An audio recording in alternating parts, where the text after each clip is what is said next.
Hello everyone. आज हम लोग का जो टॉपिक है वो बेस है कैपेसिटी पे। Concept related to capacity. The term capacity signifies the volume of business enterprise. Capacity जो बतलाता है वो वॉल्यूम ऑफ बिजनेस इंटरप्राइजेस को रिप्रेजेंट करता है। It can be measure in following manner. Capacity जो मेजर किया जाता है फॉलोइंग मैनर में। फर्स्ट है इंस्टॉल थ्योरेटिकल और रेटेड कैपेसिटी। इंस्टॉल कैपेसिटी को थ्योरेटिकल कैपेसिटी और रेटेड कैपेसिटी के नाम से भी जाना जाता है। अब किस तरीके से हम लोग फाइंड करते हैं इंस्टॉल कैपेसिटी, थ्योरेटिकल कैपेसिटी, वो देखते हैं। It refers to the maximum capacity of producing goods and providing services. Theoretical capacity show करता है maximum capacity of business of producing goods and providing services. कि कितना मैक्सिमम कैपेसिटी है unit produce goods produce करने का and service provide करने का। It could not be achieve in normal operating circumstances. Theoretical capacity जो होता है वो अचीव नहीं किया जा सकता है नॉर्मल सर्कमस्टांसेस में, बिकॉज नॉर्मल सर्कमस्टांसेस में क्या होता है, हॉलीडे होता है, वर्कर का मशीन का ब्रेकडाउन होता है, इसलिए ये अचीवेबल नहीं है normal operating circumstance. It ignore machine breakdown, holiday etcetera.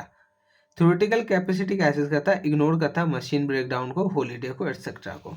Second है प्रैक्टिकल कैपेसिटी। प्रैक्टिकल कैपेसिटी को ऑपरेटिंग कैपेसिटी के नाम से भी जाना जाता है। It is defined as actual utilise capacity of a plant.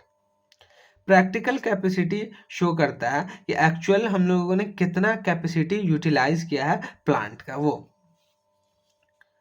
It capacity take into account loss in time due to repair, minor breakdown, idle time, setup time, Sunday, holiday, etc.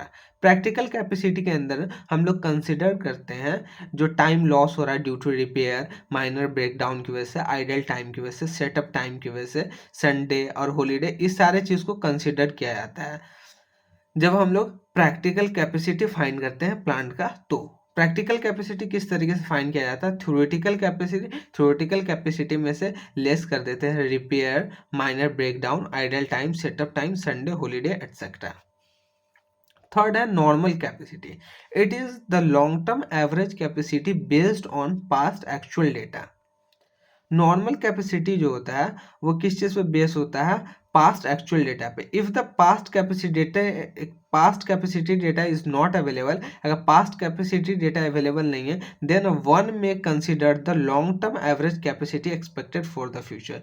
जो long, अगर past data available नहीं है तो हम consider कर सकते हैं long term average capacity जो एक्सपेक्टेड है फ्यूचर में, उसके बेसिस पे हम नॉर्मल कैपेसिटी फाइंड कर सकते हैं। उसके बाद क्या चीज़ है, actual capacity. It is the capacity actually achieve during the period. Actual capacity जो होता है, जो एक्चुअली हम लोगों ने अचीव किया है इस पीरियड में, उसको हम लोग एक्चुअल कैपेसिटी के नाम से जानते हैं। Idle capacity, it is the that part of capacity plant machine equipment which can not be effectively utilise in production hour. Idle capacity वो पार्ट होता है कैपेसिटी प्लांट का, मशीन का, इक्विपमेंट का, जो इफेक्टिवली यूटिलाइज नहीं किया गया है प्रोडक्शन प्रोसेस के दौरान, तो उसको हम आइडल कैपेसिटी ऑफ प्लांट बोलेंगे, आइडल कैपेसिटी ऑफ मशीन बोलेंगे, आइडल कैपेसिटी ऑफ इक्विपमेंट बोलेंगे।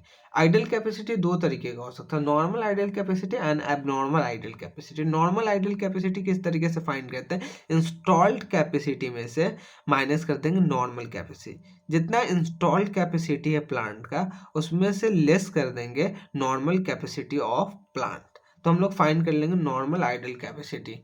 उसके बाद आता है abnormal idle capacity. Abnormal idle capacity किस तरीके से फाइंड करते हैं, normal capacity minus actual capacity.